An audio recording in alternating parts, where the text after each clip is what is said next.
Assalamualaikum ayah bunda di channel Cerita Rakyat. Setiap kehidupan pasti ada ujian. Hari itu seorang istri yang setia tiba-tiba merasa ada yang ganjil. Suaminya makin sering pulang malam, wangi parfumnya bukan yang biasa, dan ada nama Nisa di struk pembayaran kafe langganan. Ia pun menyamar jadi pelayan di kafe itu tanpa tahu kalau malam itu rahasia besar akan terbongkar di depan matanya. Yuk kita mulai kisahnya. Pagi itu, sinar matahari menembus tirai kamar yang terbuka setengah. Dina menatap tempat tidur di sampingnya yang sudah kosong sejak subuh. Hanya aroma parfum maskulin yang tertinggal, samar di udara. Rangga udah berangkat lagi tanpa sarapan, gumamnya pelan, menatap piring yang masih kosong di meja makan. Biasanya suaminya itu selalu mencium keningnya sebelum pergi, tapi kini hanya pesan singkat yang tersisa di layar ponsel. Ada rapat lagi, jangan ganggu ya.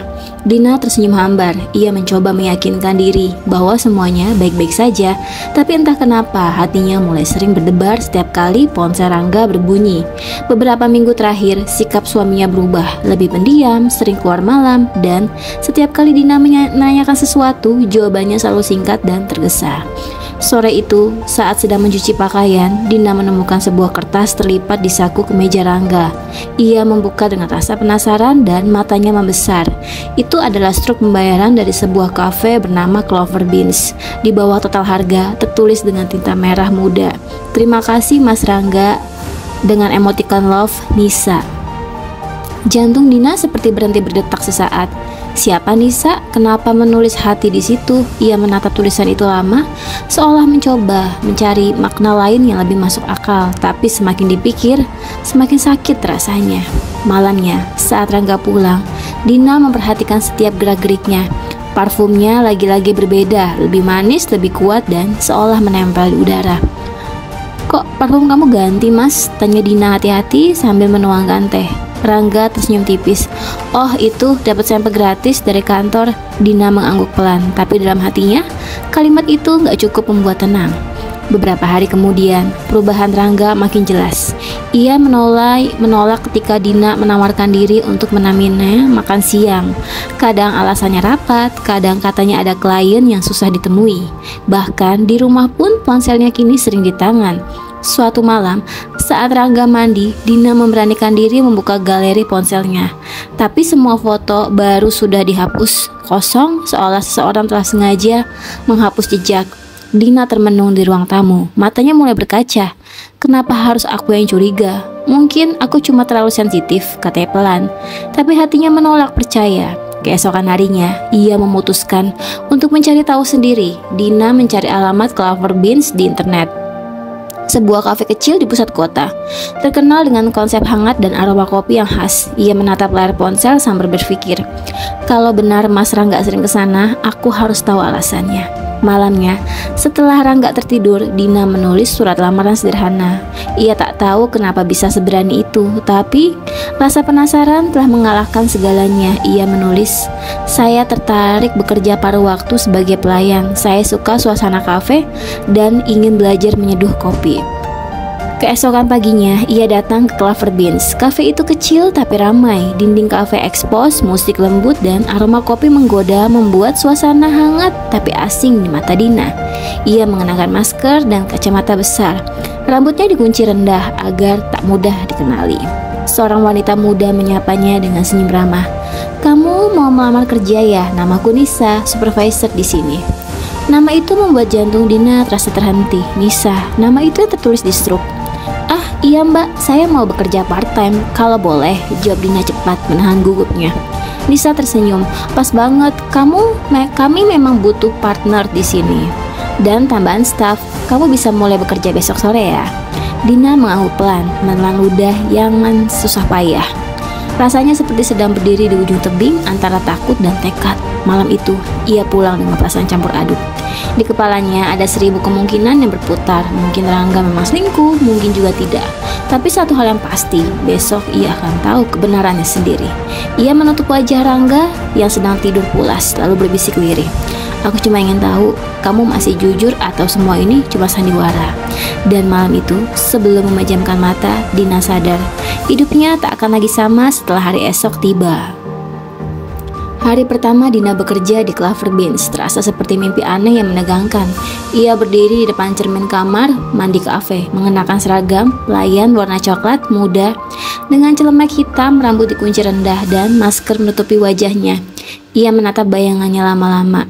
Dina yang dulu nggak pernah kerja di kafe sekarang jadi pelayan demi cari kebenaran. Begitu keluar, Nisa, supervisor kafe itu langsung menyambut dengan senyum lembut. "Kamu Dina, ini apron kamu ya, santai aja. Kerja di sini nggak berat kok.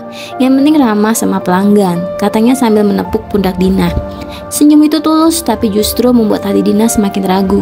Apa mungkin dia benar-benar orang baik atau justru senyum itu topeng dari sebuah rahasia? Hari-hari pertama bekerja berjalan canggung. Dina membersihkan meja, mengantarkan pesanan, dan diam-diam memperhatikan siapa saja yang datang. Setiap kali pintu kafe berbunyi celing, jantungnya berdegup cepat. Mungkin Rangga yang datang hari ini, mungkin tidak. Ia mulai mengenal beberapa karyawan lain. Ada Raffi, barista humoris yang suka menggoda semua orang, Dita, pelayan magang yang polos, dan tentu saja Nisa, yang tampak sangat disukai oleh semua karyawan. "Kalau nggak ada Nisa, kafe ini bakal jalan," kata Raffi suatu sore sambil menyiapkan espresso. "Dia pinter banget atur jadwal, semua pelanggan suka sama dia. Bahkan bos besar aja sering datang khusus buat lihat kerjaannya." "Bos besar?" tanya Dina pelan. Raffi mengangguk. "Iya, Mas Rangga, owner kafenya ini." Cangkir di tangan Dina hampir terjatuh. Dunia seolah berhenti sejenak. Jadi Rangga bukan cuma pelanggan di sini, tapi pemiliknya. Tangannya dingin, pikirannya berkecamuk. Kalau benar begitu, berarti kebohongan suaminya jauh lebih besar dari yang ia kira. Beberapa hari berikutnya, Dina semakin tenggelam dalam penyamaran. Ia sudah hafal rutinitas kafe, siapa pelanggan tetap, jam ramai, bahkan aroma khas yang selalu ia pakai di ruang barista. Aroma parfum yang sama dengan milik Rangga. Kadang ia ingin langsung mengungkapkan semuanya, tapi nalurinya menahan. "Belum, aku harus lihat dengan mata kepala sendiri," bisiknya setiap malam. Sore itu hujan turun deras, langit kelabu, lampu kafe berpendar hangat. Dina sedang menyeka meja di dekat jendela. Ketika pintu terbuka, suara lonceng menggema lembut. Ia menoleh spontan dan dunia serasa berhenti. Rangga berdiri di sana, memakai kemeja biru gelap, tampan seperti biasa, dan memegang payung lipat yang masih meneteskan air. Napas Dina tertahan. Ia cepat-cepat menunduk, pura-pura sibuk mengelap meja. Tapi matanya nggak bisa lepas dari sosok itu lewat pantulan kaca. Dan di samping Rangga ada Nisa. Wanita itu tersenyum lembut sambil membawa 2 gelas kopi latte, lalu duduk di meja pojok dekat jendela. Mereka terlihat akrab, terlalu akrab. Rangga tertawa kecil, Nisa menepuk lengannya. Dina melihat semua itu dari jauh, dadanya terasa sesak. "Mas Rangga, coba rasa baru ini, aku racik sendiri," kata Nisa sambil menyerahkan kancil. Rangga menghirupnya tersenyum. "Enak banget, kamu memang berbakat." Tangan mereka bersentuhan sejenak. Detik itu juga Dina menunduk dalam-dalam, menahan air mata yang hampir tumpah.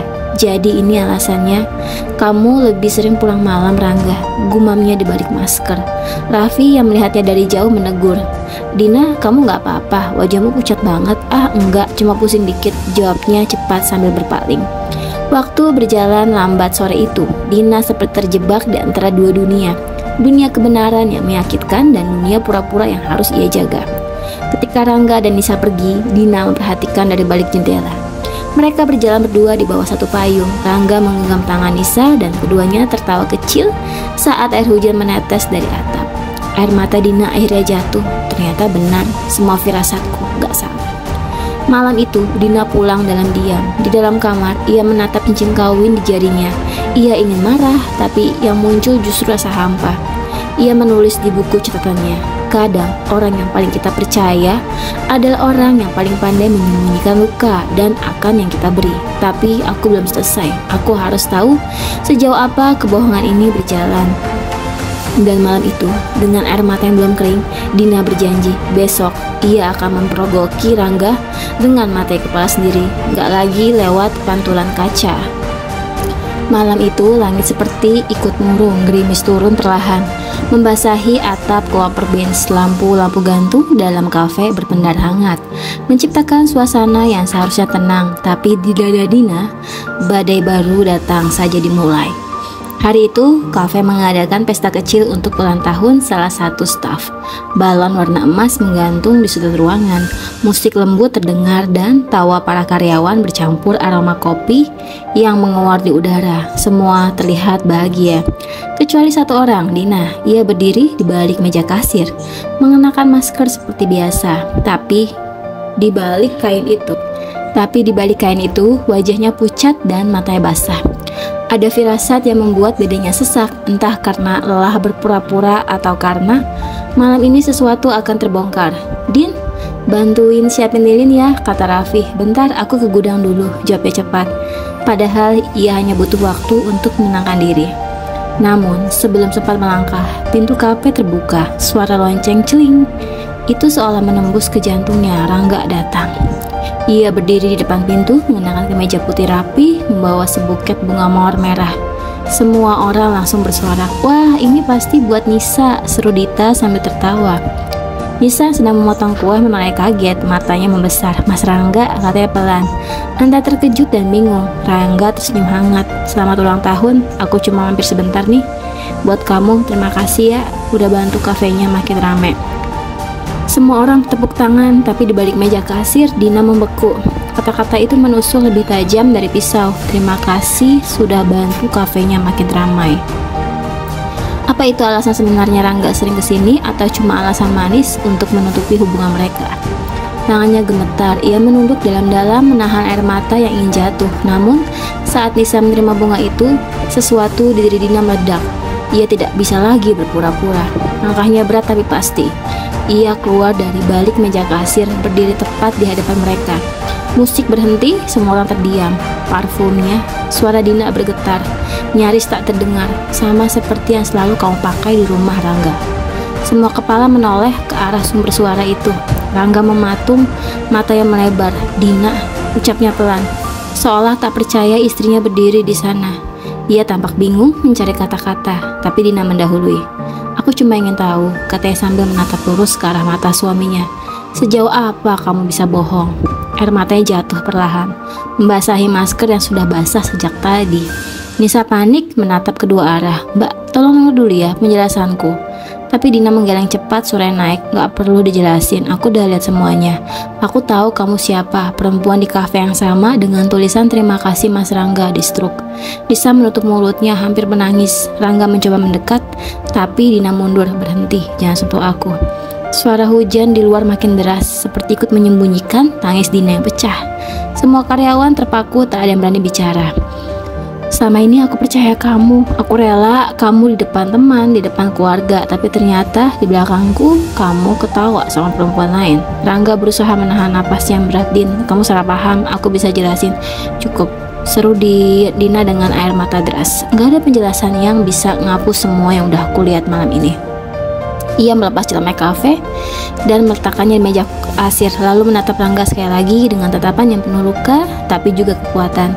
"Kamu mungkin lupa, tapi aku gak pernah minta banyak, aku cuma minta jujur." Dina lalu berbalik melangkah keluar kafe. Begitu pintu terbuka, angin malam dan hujan langsung menyambut. Lampu jalan memantulkan bayangan tubuhnya yang gemetar. Di luar sana, dunia tampak kabur oleh air mata hujan yang berpadu. Rangga berlari keluar, mengejar, tapi Dina sudah terlalu jauh. Ia hanya sempat melihat sosoknya yang semakin menjauh di bawah hujan, berjalan sendirian, membawa luka yang tak terlihat tapi nyata. Di jalanan basah itu, Dina menatap langit dan berkata lirih, "Kalau cinta harus disembunyikan, mungkin dari awal memang aku yang sendirian." Dan malam itu, untuk pertama kalinya sejak menikah, ia merasa benar-benar kehilangan. Bukan hanya suaminya, tapi juga kepercayaan dirinya. Sudah 3 hari sejak malam itu, sejak Dina meninggalkan kafe di tengah hujan, ia belum bicara lagi dengan Rangga. Rumah mereka kini terasa asing, sepi, dingin, seperti tidak ada lagi punya jiwa. Di meja makan, bunga yang dulu selalu diganti setiap minggu kini layu, menunduk seperti perasaannya sendiri. Pagi itu, Dina duduk di teras rumah sambil menatap kosong ke jalan. Matanya sembab, tapi air matanya seolah sudah habis. Ia memegang cincin perkawinannya yang kini terasa berat di jari. Apa semua ini cuma permainan? Batinnya lirih. Tiba-tiba ponselnya bergetar. Sebuah ponsel masuk dari nomor tak dikenal. Datanglah ke kafe jam 7 malam. Aku harus menjelaskan semuanya.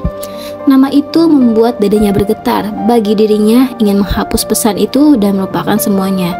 Tapi bagian lainnya yang masih haus akan kebenaran tidak bisa diam. Hujan kembali turun tipis membasahi jalan. Dina berjalan menuju kafe Clover Beans, mengenakan jaket abu-abu dan tudung kepala. Lampu kafe masih menyala, tapi suasana sepi. Di dalam hanya ada Nisa duduk di meja sudut, wajahnya sembab, matanya merah seperti habis menangis. Dina menarik kursi di depannya tanpa banyak bicara. "Kenapa kamu suruh aku datang?" Suaranya dingin. Nisa menggigit bibirnya, lalu membuka tas kecil dan mengeluarkan foto lusuh. Foto keluarga lama dengan seorang bocah perempuan kecil berdiri di antara dua orang dewasa. "Aku bukan selingkuhan Rangga. Aku adik kandungnya." Dina tertegun. "Apa?" "Aku anak dari pernikahan pertama ayahnya. Kami berpisah sejak kecil, waktu ibu pindah ke luar negeri. Baru beberapa bulan lalu, aku kembali ke Jakarta dan ketemu Rangga lagi." Dina menatap foto itu. Matanya mencari kebenaran di sana, dan memang di foto itu wajah kecil Nisa mirip sekali dengan Rangga. "Aku tahu kamu pasti salah paham," lanjut Nisa dengan suara bergetar. "Rangga nggak tahu gimana cara jelasin semuanya. Dia takut kamu salah paham karena kami sering ketemu di kafe ini." Dina diam. Dadanya seperti diremas dari dalam. Terus kenapa dia harus merahasiakan semuanya? Kenapa sampai sebegitu jauh? Nisa menunduk, menggenggam foto erat. "Karena dia mau kasih kejutan. Kafe ini sebenarnya mau diserahkan ke kamu, Mbak. Hadiah ulang tahun pernikahan kalian minggu depan." Suasana hening seketika. Yang terdengar hanya suara hujan di luar dan detak jantung dinding yang pelan. Dina terpaku, tangannya gemetar. "Hadiah untukku?" Nisa mengangguk menahan nangis. "Aku bantu Rangga urus cabang baru ini. Dia cuma mau bikin kamu bangga, tapi semuanya jadi berantakan karena aku bodoh menulis namaku di struk." Saat itu juga pintu kafe terbuka perlahan. Rangga masuk, wajahnya lelah, matanya merah. Ia menatap keduanya dengan pandangan penuh penyesalan. "Din," suaranya serak. "Aku tahu aku salah. Aku pikir aku bisa bikin kejutan, tapi malah bikin kamu luka." Dina menunduk menahan air mata yang mulai mengalir. "Kenapa kamu gak cerita dari awal, Rangga? Aku istrimu, bukan orang asing." Rangga mendekat, berlutut di bawah, di depannya. "Aku takut kamu gak percaya. Aku takut malah kelihatan seperti alasan yang dibuat-buat. Aku cuma mau lihat kamu tersenyum. Waktu tahu kafe ini aku kasih buat kamu, tapi malah semuanya hancur." Dina menghela napas panjang. Semua kemarahan di dadanya perlahan berubah jadi kelelahan. Ia memandang Nisa lalu Rangga. Dua orang yang ia sangka mengkhianatinya ternyata justru sedang menyiapkan sesuatu untuknya. Tangisnya akhirnya pecah. "Aku capek, Rangga. Capek curiga, capek takut. Aku cuma mau kamu jujur." Rangga memegang tangannya. "Aku janji mulai sekarang gak akan ada rahasia lagi. Aku belajar kejujuran lebih mahal dari kejutan." Mereka terdiam lama. Lalu Dina perlahan mengangguk. "Aku gak tahu harus marah atau lega, tapi mungkin Tuhan memang ingin aku belajar sesuatu dari semua ini." Rangga menatapnya lembut. "Belajar apa?" "Bahwa cinta tanpa kejujuran cuma akan membuat dua orang saling menyamar, sama seperti aku yang dulu nyamar jadi kafe pelayan, dan kamu yang nyamar jadi suami sempurna." Hening sesaat. Lalu untuk pertama kalinya setelah semua luka, mereka tertawa kecil bersama. Nisa tersenyum, menghapus air matanya. "Kalian lucu. Dari luar kayak drama, tapi dari dalam penuh cinta." Dina menatap sekeliling kafe. Tempat yang dulu jadi saksi prasangka, kini menjadi tempat kebenaran akhirnya terungkap. Rangga tersenyum. "Apa?" Dina menatap ke jendela yang dibasahi hujan dan berkata lirih, "A plan of truth. Karena dari penyamaran, aku akhirnya menemukan kejujuran." Dan malam itu, di bawah cahaya kafe yang hangat yang kini terasa seperti rumah, mereka menutup lembaran luka dengan pelukan yang sama, sementara di luar hujan berhenti, meninggalkan udara baru yang segar seperti cinta yang baru saja lahir kembali. Tamat.